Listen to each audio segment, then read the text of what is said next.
Hello there, everyone. You know who I am, ETTemplar, Supreme Misfit Professional Dipshit, and let's get right into it. Is there something wicked about Wicked? Patriotism is dead.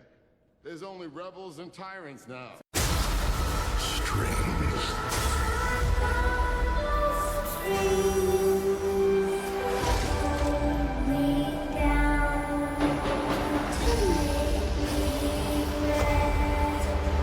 A world ready for the righteous and the pure to inherit.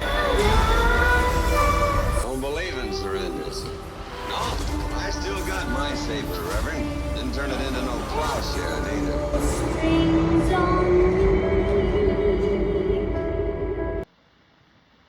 I'm taking over this territory. So there should be some B-roll going on now, and if you see there's characters or people like Cynthia Viro, Ariana Grande, Michelle Yeoh, and they're looking emaciated. And there's a big conspiracy going on that these people are acting fatigued, that there's more to something going on. Clearly, there has to be, because there's additional clips of them just acting very strange, and they're acting as if they've been traumatized in some sort of way. That's the conspiracy. And what I'm going to be talking about is, of course, all hypothetical mumbo jumbo, and I'm talking out my ass. So just take everything I say with a grain of salt, but here's my opinion on it. It's a little known fact that some of these roles and some of these actors have to do and have done nasty, gross, evil things for their roles. It's simple. And if I know anything about Hollywood in general and the Hollywood power structure and actors and actresses, it's very demonic. It's very Molech Ball, right? It's very Molech, right? You have to give something to gain something, and that could be sexual favors, that could be murders. Even with famous people like Michael Jordan, allegedly, that his dad had to die for him to become famous. So there's this very supposed conspiratorial nature to Hollywood and becoming famous that it's almost like alchemy, to where if you want to be famous and rich, you have to do something in exchange for it. And I think that's what's happened here. I think Cynthia Viro, Ariana Grande, and Michelle Yeoh were either put through something very traumatic. Of course, it's not rare for actors to starve themselves for a role. I think Christian Bale did one as The Machinist, where he lost like tons of weight. Some actors gain tons of weight for roles. So from that aspect, actors do it all the time. It's very method acting, right? But I don't know. It's just from what you've seen of the B-roll so far, it just seems weird. It seems like they've been post-liberated from a cult compound kind of vibes. That's just me, so we'll never know what kind of weird shit was involved with Wicked Part 1 or Part 2, and I wouldn't advise anyone to watch it, just simply because this has very just evil vibes to it. I know that's not very scientific, but it just doesn't, it doesn't seem... It just doesn't seem right. And not only that, I think Cynthia Viro has done stuff mocking Jesus Christ, and Ariana Grande also has some very shady stuff. And so this is coming from a part of Hollywood that's very anti-Christy and occult. Well, most of Hollywood is, let's be fair. And quite frankly, I'm going to be honest, I don't care if these emaciated freaks starve themselves for the role, even if it was just for the role, or if they were abused. I don't really care, because most of these people generally are evil and have done terrible things to get where they are. That's just general Hollywood. Harvey Weinstein was the only one that's been caught, and I think he said that Jennifer Lawrence had to do some sexual favors. And Harvey Weinstein is the only one that's been busted so far, but most of the big time producers, again, you have to exchange some sort of acts or some form of exchange for some of these things. That's just how Hollywood works. It's ran by evil, demonic people or entities. I single-handedly believe this. There's very few actors that I think make it through without having to make sacrifices.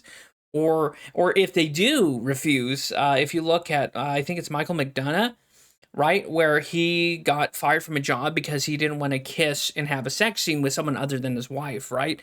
So it's either you sacrifice either your morality or your soul to get what you want, or you sacrifice everything and keep your morality and your soul. So I think that's what's going on here. I can't really speculate as to if there is actually some kind of weird occult stuff, or maybe this is some kind of just Hollywood has done this in the past too, where they create some kind of conspiratorial shit or weird things to sell a movie, right? Because then you're gonna drum up all this interest and say, oh, let's go see this movie because supposedly these 3 or 4 women were tortured into starving themselves, right? Or maybe it's just a Ozempic. But I don't know. There's just something about all this with my insight and opinion that it doesn't feel right. And Wicked 1 and 2 shouldn't be seen with kids. You shouldn't take your children to see this shit. Or if you're even just spiritually sensitive and stuff, you shouldn't be taking anyone to see these 2 movies because it doesn't feel right. And I think there's more to these Wicked movies than there is. You can laugh at me if you want. You can call me a square. You can call me Alex Jones, retard if you want. But I know for myself and my own sense of this, I don't ever want to see these movies because there's just something to it. Plus, they're called Wicked Part 1 and Wicked for Good. Like, that's kind of upfront. That's kind of on the nose, don't you think? But yeah, so whatever the conspiracy may be, maybe they were beaten and forcefully starved. Is this some kind of occult thing that they were forced to do? But regardless, what remains to the story is that we have actors in this film that looks like as if they've been starved, like they've just been liberated from a concentration camp, and they're acting very strange as if like they've been traumatized, or like I said earlier, just out of a like occult brainwashing thing where they're experiencing freedom for the first time. And that's what it seems like. Of course, everyone's talking about this. It's very weird. And I honestly think there's probably something that happened. And again, in my opinion, closing this silly opinion video down, is that regardless if it's Hollywood, there's some form of demonic thing, occult. If you don't believe in that, there's obviously some form of superstitious occult stuff to Hollywood generally. And with movies called Wicked Part 1 and Wicked for Good, I think we can assume that it doesn't bode well. And of course, it's a musical. First off, I wouldn't see these generally because I fucking hate musicals. And yeah, and the people associated with this, like I said, I think Cynthia Elvira has done stuff mocking Christ. She even looks like a girl. Have you seen how long her fingernails are? Like, yeah, oh, she looks like Nosferatu, but clearly something weird's going on here. Maybe something spiritual in nature. Maybe it's a cult. Yeah, it's spooky. It's strange, and I thought I'd share this opinion. And close down this video. Thanks for watching. Let me know your comments down below. What do you guys think it is? Is this just people overreacting and being stupid? Or is there a weird faint of sulfur in the air to this? Which I think is more than likely the case. But hey. Money! We gotta make some money! The sky whispers.